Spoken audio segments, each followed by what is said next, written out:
Ταραντάκος και η φίλη μου είναι Ράιδα του Πάγου και ο Βασιλιάς του Πάγου. Όλοι μαζί. Λοιπόν, πάμε να υποδεχτούμε όλοι μαζί τα Χριστούγεννα που έρχονται σε λίγες μέρες με πολύ πολύ δυνατές φωνούλες. Πάμε παλαμάκια με το ρυθμό και τραγουδάμε όλοι πολύ πολύ δυνατά. Είμαστε έτοιμοι? Για να ακούσω λοιπόν. Πάμε παλαμάκια με το ρυθμό. Φωνά τα λαντά με στη γειτονιά, ήταν τα Χριστούγεννάκι προς το χρονιά. Έλα φωνά τα λαντά στο πίσω παλού, τα κρεσπίδι να φωνιά του μικρού Χριστού.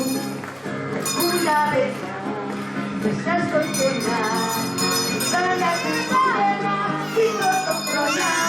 Ένα αγκαλιά, ανοιχτή αγκαλιά, έκανε η αγάπη, πήγα σε φωλιά. Πάλι δυνατά! Να σε ρωτήσω.